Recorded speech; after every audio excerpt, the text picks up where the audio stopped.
Episode की शुरुआत में एक ऑफिसर मिस्टर वू के पास लास्ट सी रैंक गेट की रिपोर्ट लेके आता है। उस डंजन में 6 हंटर मारे गए थे और एक डी रैंक और ई रैंक जिंदा बच गए थे। उन दोनों ने डंजन के बॉस को भी हरा दिया था, शायद डी रैंक हंटर जिन्होंने अपने महंगे कवच और हथियार से उसे हरा दिया था। पर जब ऑफिसर जिनो का नाम लेता है तो मिस्टर वू का एक्सप्रेशन बदल जाते हैं। जिनो पहले भी एक डंजन से बच गया था।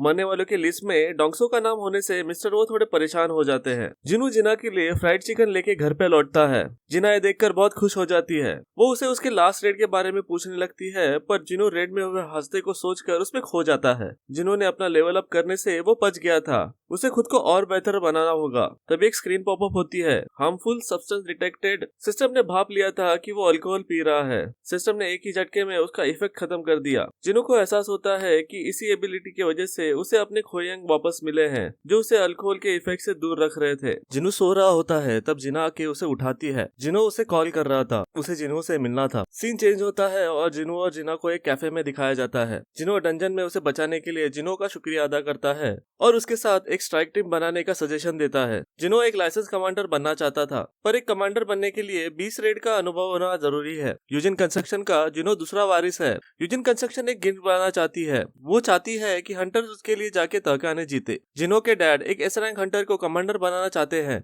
तो उसका भाई ही कमांडर होगा, ऐसा जिनो को लगता है। पर उसकी शक्तियां अभी तक जगी नहीं थी, सो इसका फायदा उठाकर जिनो कमांडर बनना चाहता था। नए गिल्ड का हेडक्वार्टर जिस बिल्डिंग में होगा उसका वैल्यूएशन 30 बिलियन है। जिनो ऑलरेडी एक कामयाब रेड कर चुका था, सो बाकी 19 कामयाब रेड के बदले जिनो और जिनवू को 30 बिलियन ऑफर करता है। जिनो ऐसा एक ही हंटर है जो अपना लेवल अप कर सकता है। उसकी इस एबिलिटी से वो एस रैंक हंटर को भी सरपास कर सकता है। इस एबिलिटी के सामने 30 बिलियन बहुत कम थे, इसलिए जिनो इस ऑफर को रिजेक्ट करके वहां से जाने लगता है। जिनो एक आखिरी कोशिश में उसका राज रखने का वादा करता है, पर जिनो वहां से चला जाता है। सीन चेंज होता है और डोंगसो के भाई को दिखाया जाता है। डोंगसो का भाई उन हंटर्स के बारे में जानना चाहता है जो उस रेड में बच गए थे, जिसमें उसका भाई मारा गया था। डोंगसो की सेक्रेटरी लोरा उस रेड रिलेटेड डॉक्यूमेंट लेकर कमरे में आती है। डोंगसो को यकीन है कि उसके भाई को उन 9 लोगों ने मारा है जो उस रेड में बच गए थे। वो लारा से जानना चाहता है, अगर उसने दूसरे देश में किसी का खून किया तो क्या होगा। अगर 2 देशों में अपराध संधि हो तो मुकदमा जहाँ अपराध हुआ है वही चलेगा,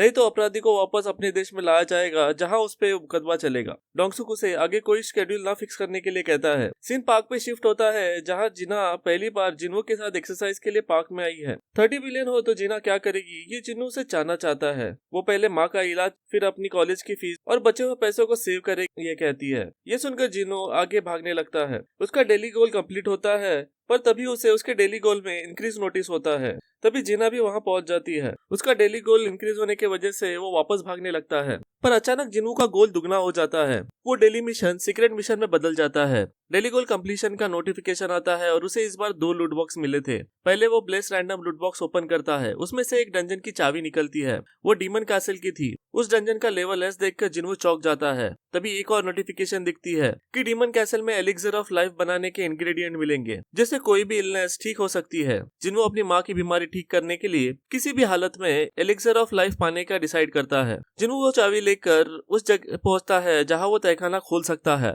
अचानक बहुत बड़ा दरवाजा सामने आ जाता है। जिनू उस चाबी से वो बड़ा सा तहखाना खोलता है और खतरा होने के बावजूद वो गेट से अंदर एंट्री करता है। वहाँ उसे एक शहर दिखता है जो चारों तरफ से जल रहा था। अगर खतरा ज्यादा हुआ तो वो टेलीपोर्टेशन स्टोन से वापस जा सकता था। तभी वहाँ हेल का गेटकीपर सेरेब्रस जिनू के सामने आ जाता है। जिनू उसे बचने के लिए वुल्फ असैसिन स्किल को एक्टिवेट करता है। उससे उसका डैगर चमकने लगता है। जिनू अपनी डैश स्किल एक्टिवेट करके स्पीड से सेरेब्रस की तरफ बढ़ता है। वो अपने डैगर से चारों तरफ से उसको घायल करने की कोशिश करता है, पर सेरेब्रस पर इस पर कोई असर नहीं होता। जिनू अपनी मर्डरस इंटेंस स्किल को एक्टिवेट करता है, पर सेरेब्रस के ऑरा के सामने वो कैंसिल आउट हो जाता है। जिनवू वापस अपने डैगर से उसके सर पर वार करता है और इस बार डैगर सेरेब्रस की स्किन को चीर देता है। वो डैगर से उसे पैरालाइज करने की कोशिश करता है, पर सेरेब्रस उसे वापस कैंसिल आउट कर देता है। सेरेब्रस अपनी पूरी ताकत के साथ जिनू पर टूट पड़ता है। जिनू बचने की कोशिश करता है, पर सेरेब्रस उसका हाथ पकड़ लेता है। जिनू के एचपी बहुत स्पीड से कम होने लगते हैं। सेरेब्रस ने जिनू का एक हाथ उखाड़ दिया था। सेरेब्रस वापस जमीन पे पड़े हुए जिनू पर हमला करता है,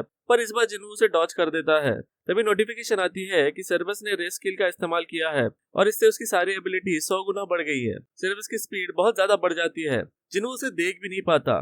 सेरेबस अपने पंजे के एक बार से जिनो को पटक देता है।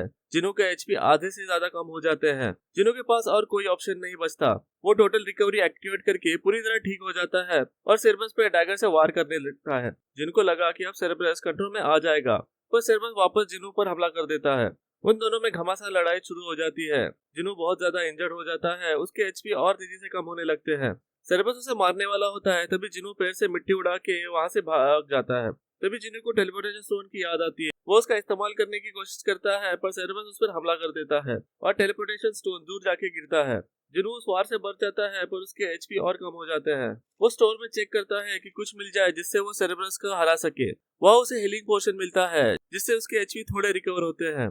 तभी कसा का वेनम ग्लैंड स्क्रीन पर दिखता है। इसके यूज से स्किन हार्ड हो जाती है, पर मसल्स परमानेंटली डैमेज हो जाते हैं। जिनो को याद आता है कि जब वो बियर पी रहा था तब पॉइजनस सब्सटेंस को सिस्टम अपने आप शरीर से बाहर निकाल रहा था। वो रिस्क लेने का डिसाइड करके पॉइजन को पी लेता है, पर सिस्टम वापस उस पॉइजन को शरीर से निकाल देता है। फिजिकल डैमेज कैंसिल आउट हो जाता है और उसकी स्किन हार्ड हो जाती है। तभी सेरेबस जिनो को ढूंढ लेता है और वापस उसे घायल कर देता है। जिनो उस पर हमला करता रहता है, पर ज्यादा असर नहीं होता। तभी सेरेबस जिनो को खाने की कोशिश कर रहा है, पर जिनो अपने हाथों से उसके दांतों को पकड़ लेता है। जिनो बहुत ज्यादा इंजर्ड हो चुका था। उसके एचपी खत्म होने वाले थे। तभी सेरेबस जिनो को अपने मुंह में पकड़ लेता है, पर जिनो अपने डैगर से उसके आंख पर हमला कर देता है। जिनो आंख पर बार बार वार करता रहता है और फाइनली आंख फोड़ देता है। सेरेबस नीचे गिर जाता है।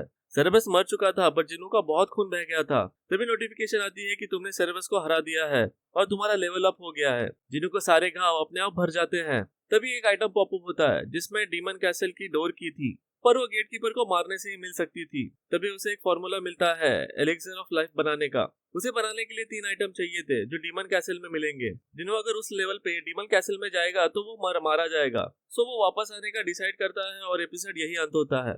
आपको ये एपिसोड कैसा लगा कमेंट में ज़रूर बताइए।